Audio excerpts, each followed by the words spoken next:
today, the reading that I have chosen today is from a very, very old silver birch book, which I believe is now out of print. And it is entitled Birch Speaks Again. And this is a book that was loaned to me by a dear friend. And to me, it is a very valuable piece of writing. And this is taken from chapter 11 from this book, Birch Speaks Again. And the chapter is entitled The Power of the Spirit. And I hope you enjoy this. There are many tasks that Spirit asks you to perform in your towns, cities, and countries. These tasks will probably not be spectacular, nor will they be accompanied by a great blaze of publicity. This is not important. To us, who view your world through eyes different from those through which you see, the important thing is the spreading of knowledge. We see a world in which too many have lost their way, in which too many have been deceived, misled, and cheated, with the result that they are unable to derive from their own lives the fullness and beauty which should be theirs. As a result, many spend the whole of their lives chasing after shadows, and so wear around their hearts a heavy and dull load. Thus, their minds are not open to receive the universal truths because of the surroundings and circumstances about them at this time. Many do not know who they are, what they are, or where they are. They're almost certainly victims of considerable false teaching, sometimes given deliberately, sometimes because those who should have been their teachers actually end up being more blind to the truth than their pupils. They are the victims of ignorance, bigotry, prejudice, and superstition. Rather than knowing their true self and realizing that the joy comes from within, they are very much souls who do not know where to turn, and sadly, in many instances, neither believe in a divine being, which we call God, nor even in a hereafter. There are many sad and confused people who can be shown the way, taking into account their own level of understanding and then working with them in their own time frame.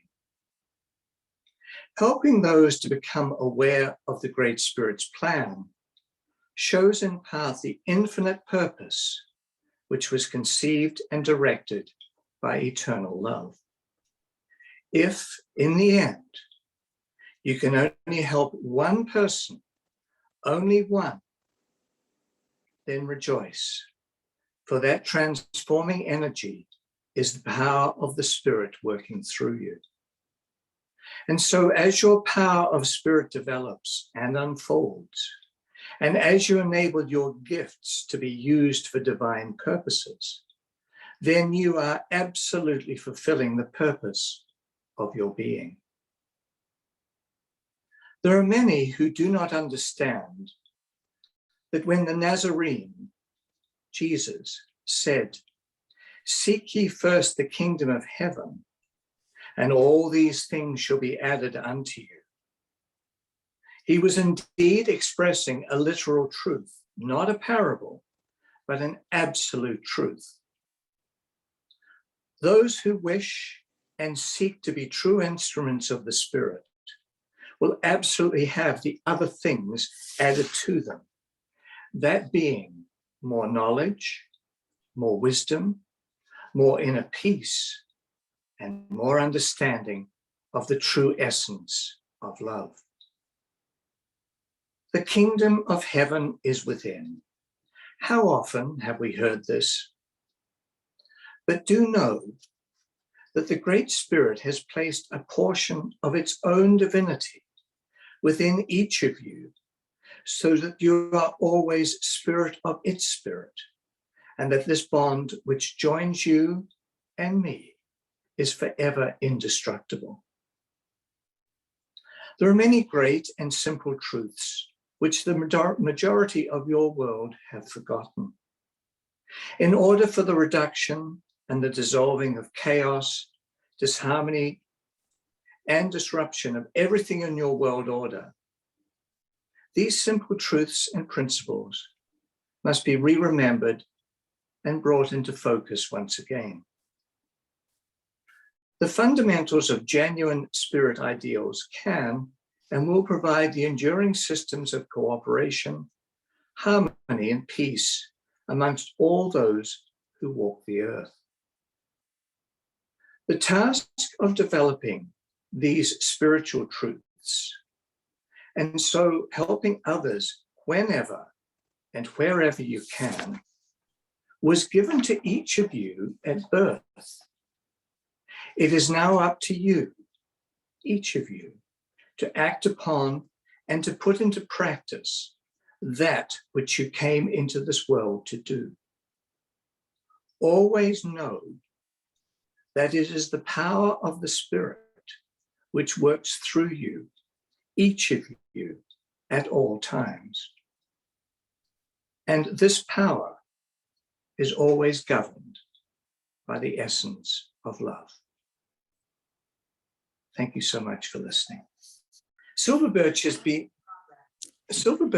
around and amongst us for a long, long time. For those of you that perhaps not so familiar with him, he was a beautiful soul who came through the mediumship of Maurice Barbanel, starting back just before World War II in Britain, and carried on for several decades as he spoke through his beautiful instrument, Maurice Barbanel.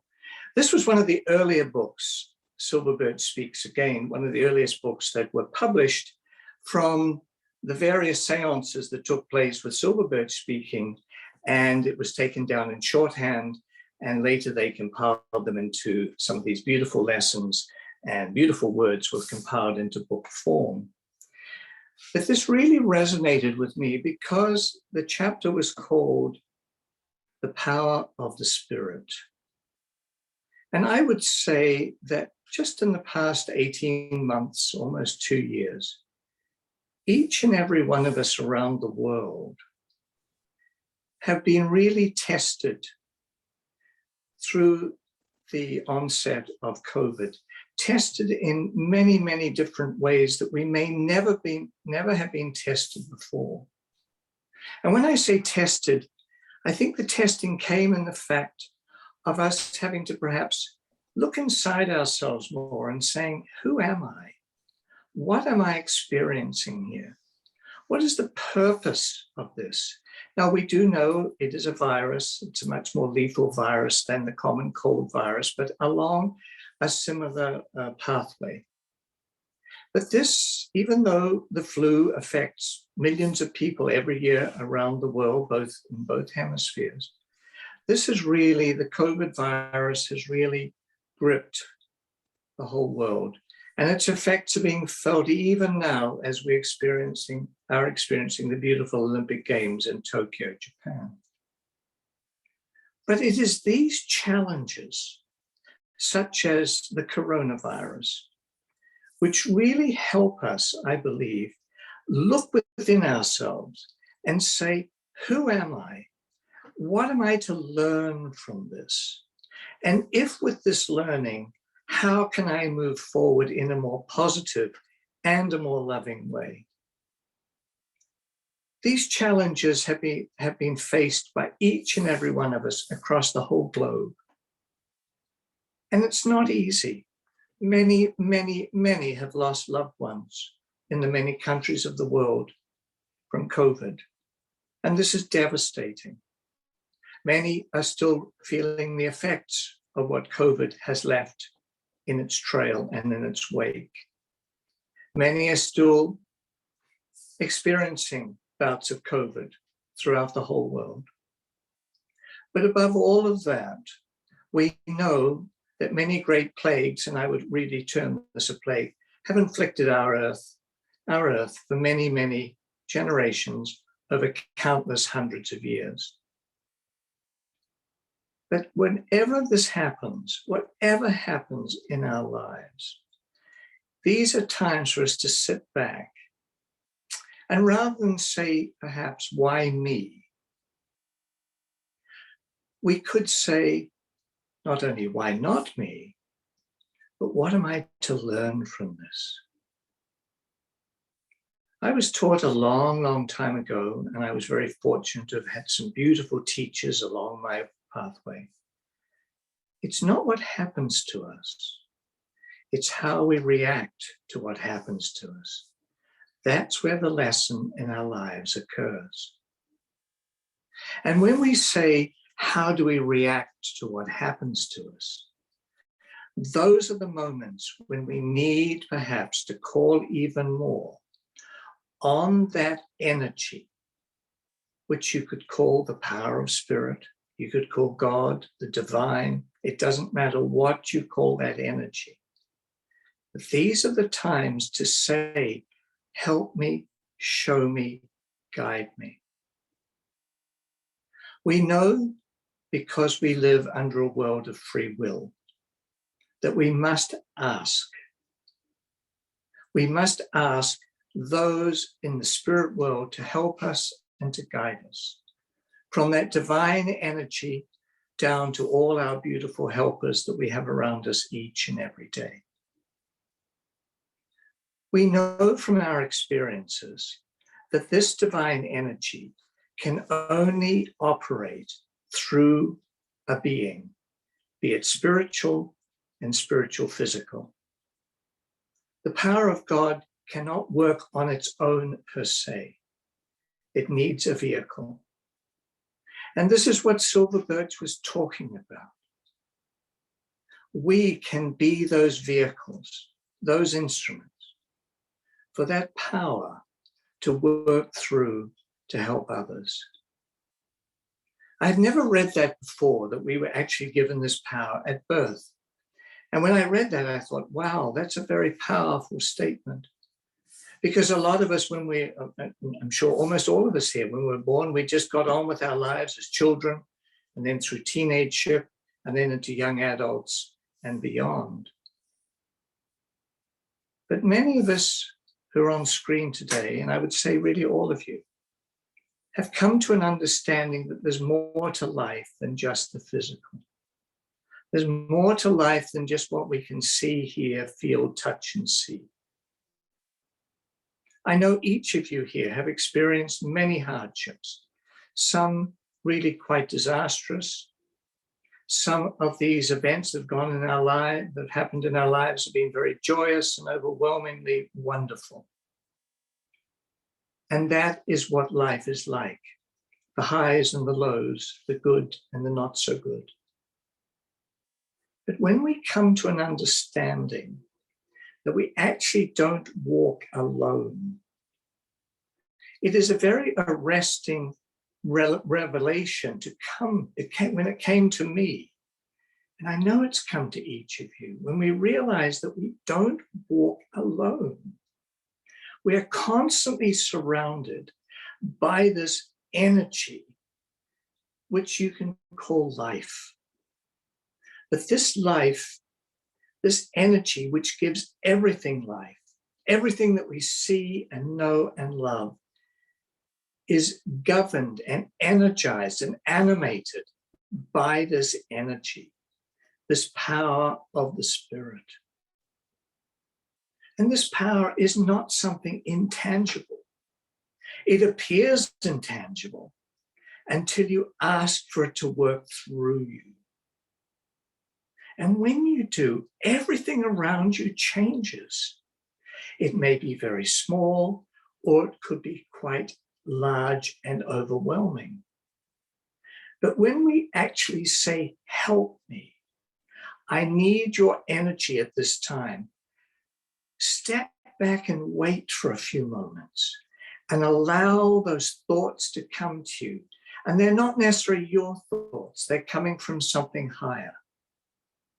Trust those thoughts. Trust what you're hearing to be truth. Because all the elements of spirit that we deal with, when we deal in the element of love, only come in truth. When we're dealing with the energy, the divine energy, the essence that we call the essence of love, truth and love are bound together. There's no falsehood with love, and I'm talking divine love. Yes, there's falseness in physical love and emotional love and all the other human elements of love, yes, but not when it comes from an energy that we call God. We don't have to do anything special. We don't have to get down on our knees. We don't have to pray. We don't have to be goody two-shoes. We just have to be us, you, me. That's all. Just be yourself. Realizing and asking every day, what can I do in any small way to bring a small change to the world around me? What can I do? And you may go through your day and feel nothing has changed. I haven't helped anyone. I haven't spoken to anyone. I haven't been in contact with anyone. But you forget perhaps one thing. You forget the energy that's coming from you out into the world, out into our universe. You may forget that. But energy, thoughts are energy. Or everything you do is energy. It's governed by energy. And that's what spirit is. It's energy. It's living energy. So never, ever feel that you're not contributing, that you're not helping, that you're not a vehicle to make change. We know that each and every one of us, we know from our teaching, we know from our reading, that change begins with us. It doesn't begin with your neighbor, your brother, your sister, your spouse, your partner, whomever. It begins with you. And when we can just accept that I have a responsibility, not only to me, to you, but to the world as well. It doesn't have to be monumental. You don't have to be a president, a king, a queen, any of those things. You just have to be you. And when you are you are your true essence. You are the essence that was given to you at birth. So take that essence and say, what can I do with it? What can I do to help? Now, the spirit world is well aware of money, what we do in our lives, how we live, what we drive, what we work at, who our neighbors are, our friends, our partners, our lovers, everything. Spirit is well aware of all of that, probably more aware than we are. But if we give them these spiritual helpers who are working through for the divine as we are working for the divine, if we give them permission to work through us, to help us, to show us, to guide us, to help that wisdom come to us in those small, quiet times, then our lives change. That's what that beautiful saying of Jesus was, and more things are added to your life. And it's true. And I know from so many of you whom I know and love, how your lives have changed through the acknowledgement of what you are and what you're capable of doing. These are the small things that add up to the big things in life. And it's the small things each and every day that kick us off maybe a pathway that isn't going so well onto a pathway where things open up more in our favor, that bring us more joy, more understanding, more feeling that I'm okay and I'm worthy and I have a purpose and I'm here to be of service to humanity. And when we talk about humanity, we're not only talking about ourselves, we're talking about the animal kingdom, the nature kingdom, planet Earth, this beautiful soul who gives us life, this little blue orb in the middle of nowhere on one far side of a Milky Way galaxy amongst billions of galaxies. And we may seem very insignificant, we may seem nothing at all, but we are. We are significant because we are part of that eternal divine energy. We were given that at birth. It's always with us. It always has been through eternity and will continue to be so. And even more so when we recognize it and say, work with me, work through me, help me. Now, of course, we're going to have difficult days. Of course, we're going to have days where we think, oh my gosh, I'd like to just start all over again. Let's go back to the front of the book and begin this chapter again. But that's life. That's who we are. That's why we experience these things. But even in the hardships that we experience, when we take this knowledge on board and realize that power is working through us, even in the great hardships, they're lessened. The corners are smoothed over. We feel less injured. We feel less bruised. We feel less as though, why is the world getting at us? Because the world isn't getting at you. What have you drawn to yourself in your thinking? Because thoughts are things. That lovely adage, when we change our thinking, we change the outcome. And all that is changing the level of energy that we're putting out, that we're bringing into ourselves, and also realizing, don't let us be so bothered by what's happening with our neighbors, perhaps our family. Sometimes it's very trying, very troubling, very frustrating. But these are just part of the facets of life. And each and every one of you have felt that, experienced these things. But through them we grow. We learn tolerance, we learn patience. And we realize more than ever that we're all on this journey. We're all going together. And we're here to help one another. That's all this divine spirit asks. Be there for others when you can, wherever you can. And if you're having a bad day and need to step back, absolutely fine. If you're feeling not well, look after yourself first. Take care of yourself so then you can jump back in the race and be there to help others. That's all.